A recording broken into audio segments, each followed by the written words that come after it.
कृष्ण अवतार ग्रहण किए। भगवान श्री कृष्ण नारायण की इच्छा से जब पृथ्वी त्राही त्राही करने लगी तो भगवान नारायण के पास जाकर पृथ्वी ने निवेदन किया, प्रभु अब कृपा करें, कंस इत्यादि दुराचारियों के द्वारा अब मैं प्रताड़ित हो रही हूँ। और भगवान ने पृथ्वी को आश्वासन दिया कि आप प्रतीक्षा करें मेरे आने की। और महाराज कंस की बहन चचेरी बहन है देवकी, और देवकी वसुदेव जी की पत्नी है। देवकी वसुदेव जी की पत्नी है, जो 7वें नंबर की पत्नी थी देवकी। वसुदेव जी की और भी पत्नियां हैं, पौरवी, रोहिणी, भद्रा, मदिरा, रोचना, इला, देवकी प्रमुखा आसन। पत्नियां आनक दुंदुभे। आनक दुंदुभे यानी वसुदेव जी की पहली पत्नी है पौरवी, दूसरी पत्नी है रोहिणी, जिस रोहिणी के गर्भ से भगवान शेष अवतार में बलराम के रूप में अवतार ग्रहण किए। तीसरी पत्नी का नाम है भद्रा, चौथी पत्नी का नाम है मदिरा, पांचवी पत्नी का नाम है रोचना, और छठी पत्नी का नाम है इला, और 7वीं पत्नी का नाम है देवकी।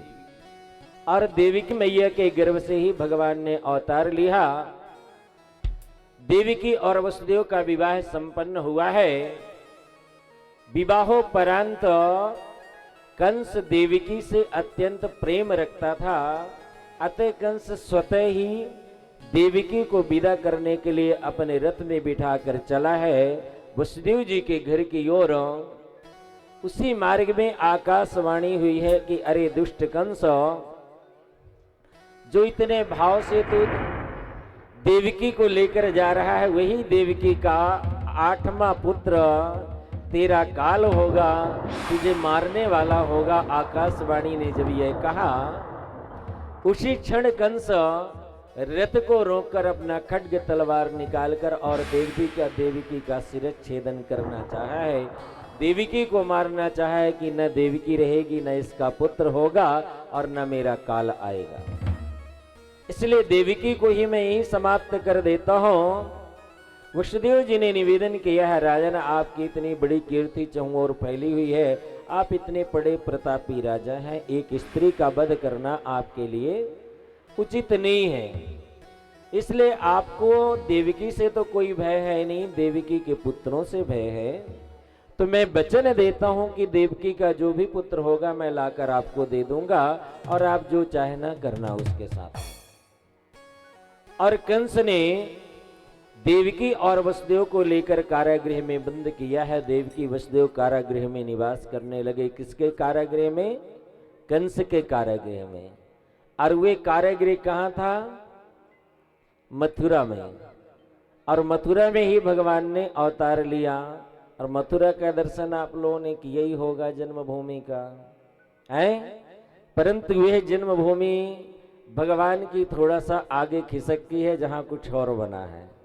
तो भगवान से सब प्रार्थना करें कि अयोध्या, काशी जैसे मथुरा भी हमारे भगवान को और हम सबको प्राप्त हो, तो निश्चय ही प्राप्त होगी। तो मथुरा के कंस के कारागृह में देवकी और वसुदेव बंदी बनाकर रखे गए हैं। देवकी और वसुदेव के द्वारा पहला पुत्र हुआ है देवकी मैया के गर्भ से। वसुदेव जी ने लाकर कंस को दिया है, कंस ने उसे अभयदान दिया। दूसरा पुत्र हुआ, दूसरे पुत्र को भी कंस ने अभयदान दे दिया, कंस ने मारा नहीं।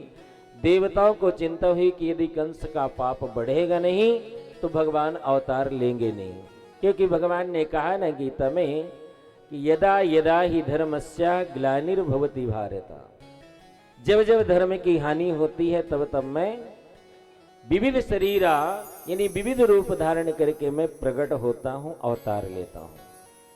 तब तब प्रभु धरी विविध शरीरा।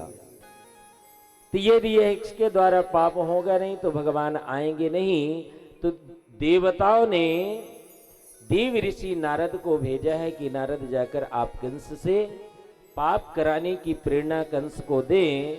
और देवर्षि नारद आए हैं, कंस से कहने लगे, अरे मूर्ख कंस, तुझे यह नहीं मालूम कि यह देवताओं की चाल हो सकती है, तूने देवकी के पहले पुत्र को छोड़ दिया। आकाशवाणी ने कहा देवकी का 8वां गर्भ हो, तुम्हारा काल होगा।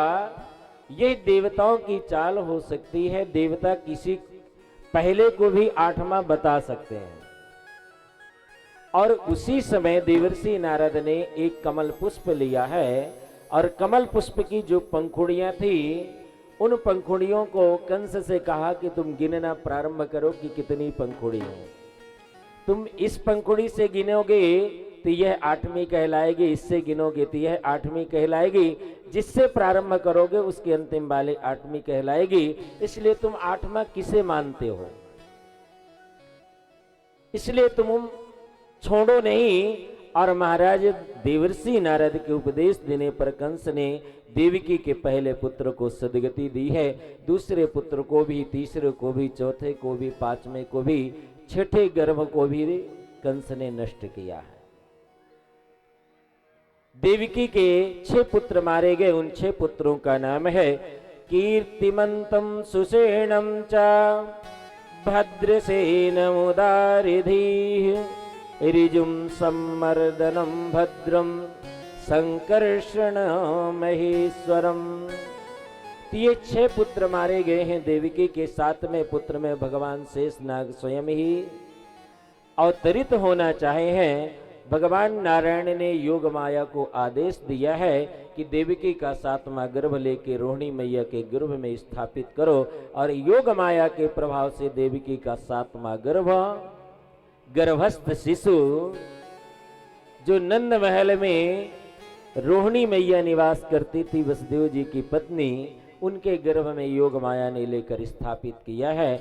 और योग माया के प्रभाव से और भगवान नारायण की कृपा से संकर्षण भगवान ने अवतार ग्रहण किया है बलराम के रूप में। बोलिए बलराम भगवान की।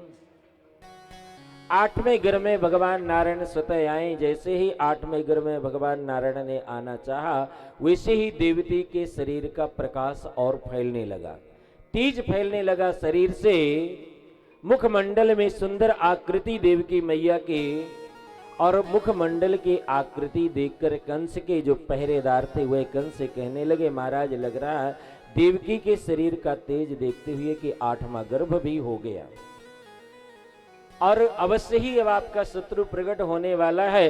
कंस ने और पहरेदार लगा दिए कि देवकी वसुदेव पहरेदार इतनी रक्षा करो कि यह बाहर न जा पाए।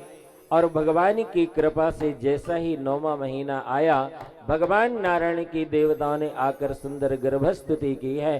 सत्यव्रतम सत्य परम त्रिसत्यम सत्यस्य योनिम निहितम च सत्य। हे नारायण आप सत्स्वरूप हैं, आपको बारंबार प्रणाम है। देवताओं ने सुंदर स्तुति की और भगवान नारायण देवकी मैया और वसुदेव से यह कहते हुए कि मैं अब प्रकट होने वाला हूं। और भगवान नारायण चतुर्भुज रूप में उस गर्भगृह में प्रकट हुए हैं। बोलिए चतुर्भुज नारायण भगवान की। और कहने लगे